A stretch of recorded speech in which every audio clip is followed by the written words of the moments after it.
నమస్తే అండి.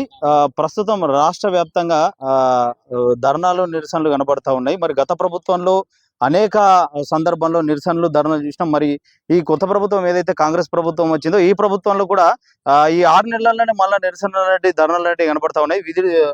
నిరుద్యోగులు ఒక పక్క ఏవైతే ఈ గ్రూప్ 1, గ్రూప్ 2, గ్రూప్ 3, గ్రూప్ 4 పోస్టులు పెంచాలని ధర్నాలు చేస్తున్నారు. అట్లనే ఒక పరీక్షకును మరొక పరీక్షకు కనీస సమయం 3 నెలలైనా ఉండే విధంగా ప్రభుత్వం చర్యలు తీసుకోవాలని చెప్పేసి నిరసనలు చేస్తా ఉన్నారు. మరి వీళ్ళు అనేక రోజుల నుంచి నిరసనలు చేస్తా ఉన్నారు. ఎక్కడైనా కూడా పోలీసులు భారీ బందోబస్తుగా ఏర్పాటై వాళ్ళను ఎక్కించుకపోతా ఉన్నారు. వాళ్ళను ధర్నా చేయనీయకుండా ప్రయత్నాలు చేస్తా ఉన్నారు. వాళ్ళ కనీసం ఏం కావాలనేది కూడా ప్రభుత్వం ఆలోచించని పరిస్థితి కనబడతా ఉన్నది.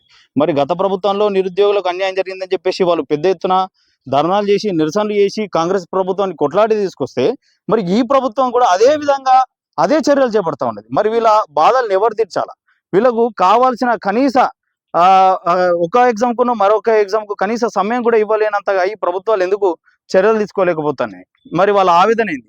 సో ఈ పూర్తి విషయాలు తెలుసుకునే ప్రయత్నం చేద్దాం. ప్రస్తుతం మనం ఉస్మానియా యూనివర్సిటీలోని అంబేద్కర్ లైబ్రరీ దగ్గర ఉన్నాం. ఇక్కడ నిరుద్యోగులు కనబడతా ఉన్నారు. వీళ్ళు అనేక ధర్నాలు, నిరసనలు చేస్తే అక్కడ నుంచి పోలీసులు ఎత్తుకెళ్తా ఉన్నారు. బలవంతంగా వాళ్ళ మీద చేతులు వేసి వాళ్ళను లాక్కెళ్లాల్సిన పరిస్థితి కనబడతా ఉన్నది.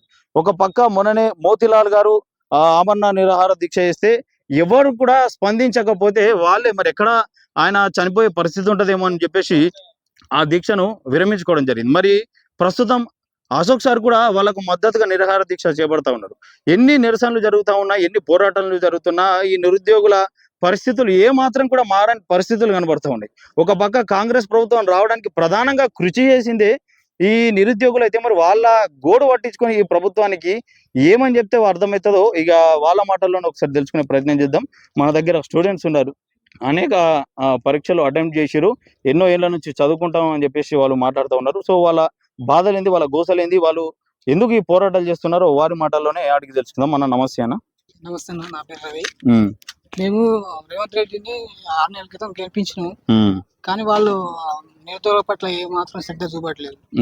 ఎందుకంటే మేము వాళ్ళు మన సోమాజిగూడ ప్రెస్ క్లబ్ లో మాట ఇచ్చారు, గ్రూప్ 2 పోస్టులు పెంచుతామని, గ్రూప్ 3 పోస్టులు పెంచుతామని, గ్రూప్ 1 1:100 ఇస్తామని, డిఎస్సి మెగా డిఎస్సి ఇస్తామని అన్ని హామీలు ఇచ్చారు. కానీ ఇప్పుడు ఏ మాత్రం హామీ వెనక్కి తీసుకుపోవట్లేదు. ఎందుకంటే వాళ్ళ అధికారం వచ్చింది, ఇక మాకు అవసరం లేదు, స్టూడెంట్ అవసరం లేదు అని వాళ్ళు ఇక ఏదేదో చెప్పి ఇక నానా మాటలు, ఇది కోర్టు ఇష్యూ అవుతుంది, ఇది ఇష్యూ అవుతుంది ఏదో చెప్తారు. వాళ్ళు లక్షల మంది నిరుద్యోగులు పోరాటం చేస్తున్న వాళ్ళ సమస్యలు పట్టించుకొని ప్రభుత్వం కేవలం ఈ బీఆర్ఎస్ లో ఎవరైతే ఉన్నారో వాళ్ళు ఎంతగానో వారు ఎప్పుడు వస్తారా, ఎప్పుడు పార్టీ కండువ కప్పదామా, ఎప్పుడు వాళ్ళని చేర్చుకుందామా అన్న పనిలోనే ఉన్నారు కదా.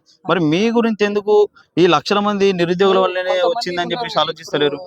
సీఎం ఎవరి మాట వింటున్నారంటే కదా, బల్మూరి వెంకట్ ప్లస్ దయగా చెలగాని, ఎందుకంటే మమ్మల్ని వాడుకున్నారు. ప్రజా సంఘాల నాయకుని, ఉద్యమ సంఘాల నాయకుని అని చెప్తాడు కదా, వాడుకొని ఇక వీళ్ళతో ఏం సంబంధం మాకు, ఇక మేము గెలిచినాం ఎందుకులే అని ఇక వాళ్ళు చేయి బాట పడేస్తారు వాళ్ళు. ఎందుకంటే ఇప్పుడు చెలగాని దయాకర్ దాంట్లో నుంచి మాట్లాడుతుంది ఏంటంటే, ఏది వాయిదా పడొద్దు, మీరు రాసుకోవాలి, మీ ప్రభుత్వం, మీ నిరుద్యోగం మీరు తెచ్చిందే ప్రభుత్వం అని చెప్తుంది. కానీ నిరుద్యోగుల సమస్య ఏ మాత్రం పట్టించుకోవట్లేదు. ఇప్పుడు ఈ రోజు కూడా డిఎస్సి ముట్టడి చేసిర్రు. దీనికి కూడా కారణం ఏమైనా ఇప్పుడు ప్రభుత్వం ఏమైనా స్పందన వస్తుందంటే రాదు. ఎందుకంటే ఇక ప్రభుత్వం మన ప్రభుత్వం కాదు, ఇప్పుడు వాళ్ళ దొంగల ప్రభుత్వం అయింది. ఇక మన ప్రభుత్వం అస్సలే లేదు. ఇప్పుడు వాళ్ళు మాటకు ఢిల్లీ వెళ్తా ఉన్నారు. మరి ఈ ఉద్యోగాలు ఏవైతే పెంచితే 15 సార్లు పోయింది కదా.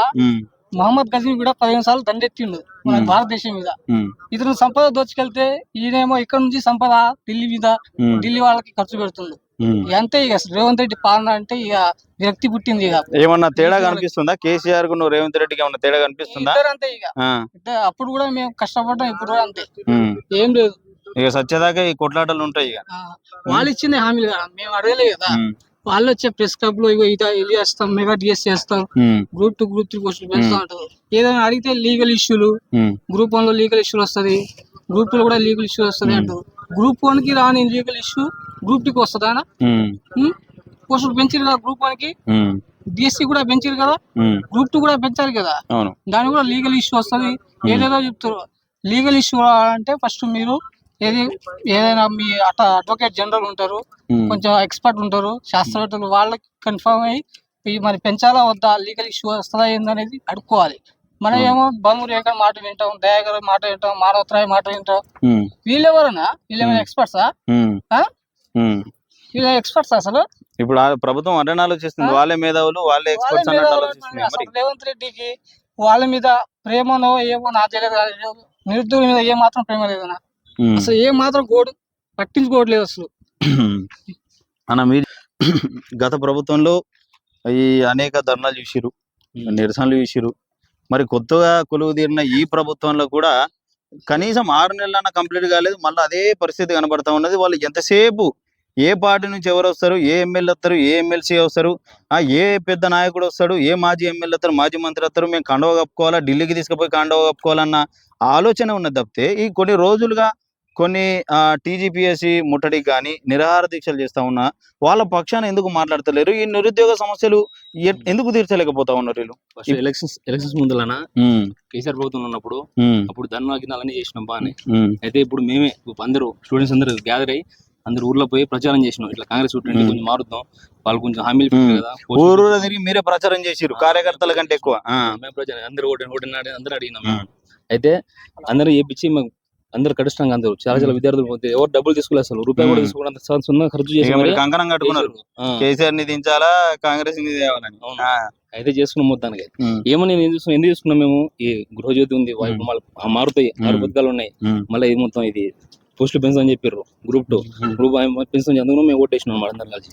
ఇప్పుడేముంది మళ్ళీ సేమ్ ఇక రిపీట్, అప్పుడు కూడా ధర్నా చేసినాం, అప్పుడు ముట్టి చేస్తున్నాం, ఇప్పుడు కూడా సేమ్ అదే చేస్తున్నాం. మళ్ళీ ఇప్పుడు ఈ పోస్టులు పెంచితే వాళ్ళకి ఇచ్చే జీతాలు ఏవైతే ఉన్నాయో ఒకవేళ భారం అయితే తెలంగాణ ప్రజల మీద భారం పడుతుంది. అవును, అయితే ఎవరికి జాబ్స్ వచ్చినా గానీ భారం పడితే తెలంగాణ మొత్తం మీద పడుతుంది. ఎక్కువవేళ ఆదాయం ఉన్న తెలంగాణ ప్రజలకే ఇది పెట్టాల్సి ఉంటుంది. మరి వాళ్ళు ఇంట్లోకెళ్ళి పెడుతున్నట్టు పోస్టులు పెంచితే మా ఇంట్లోకెళ్ళి జీతాలు ఇస్తున్నట్టు వాళ్ళు ఎందుకు ఆలోచిస్తున్నారు? ప్రభుత్వం ఈ తెలంగాణ ప్రజలే కదా భారం మోయాల్సింది అవసరం అయితే. అదే అడుగుతున్నాం. ఇప్పుడు ఏంటంటే స్వతహాగా ఇప్పుడు చిన్న చిన్న నాయకులు ఉంటారు కదా, వీళ్ళందరూ ఏంటంటే ఇప్పుడు అప్పుడు ముందర గ్యాదర్ అయిపోయారు ఒకటేసారి, అందరు కమ్మకేరు ఇట్లా. ఇప్పుడు వాళ్ళందరూ మంచి మంచి పదవులు ఇచ్చారు, ఇప్పుడు పట్టించుకోవడం ఎవరు లేరు. ఇప్పుడు ప్రజలు మా విద్యార్థులు ఎవరు పట్టించుకోరు. మెయిన్ గా నిరుద్యోగం భయంకరంగా ఉందని చెప్పాలంటే. మీరు ఎన్ని నెలల నుంచి అవుతారు? నేను దగ్గర 5 years అవుతున్నాను. 5 years అవుతారు. ఎన్ని పోస్టులకు ఇప్పటి వరకు అప్లై చేశారు? ఏం రాయాలని మొన్న గ్రూప్ 4 ఒకటి రాసిన, వేరే నుంచి ఏం రాయాలి ఇప్పుడు గ్రూప్ 1 రాసిన. ఇంకేం ట్రై చేయాలి? కానిస్టేబుల్ పోలీసు అట్లా ఆ విధంగా ఏమి నాకు కొంచెం ఐడియా లేదు అనమాట. సో ప్రస్తుతం నిరుద్యోగుల పరిస్థితి అయితే చాలా దారుణంగా కనపడతా ఉంది. ఎట్లా అంటే అసలు మొత్తం మళ్ళీ ముట్టడి చేయడం అదే అయిపోతుంది లైఫ్ సైకిల్ మొత్తం రిపీట్ గా మొత్తం. ప్రభుత్వం కొలువు తీరంగానే కంచె తీసేసినాం, ఓ మొత్తం ఇక కేసీఆర్ కంచె పెట్టుకున్నాడు, ఓ మొత్తం రాజు లెక్క ఆయన అనుకున్నాడు. పరిస్థితి ఇప్పుడు కూడా అదే ఉంది.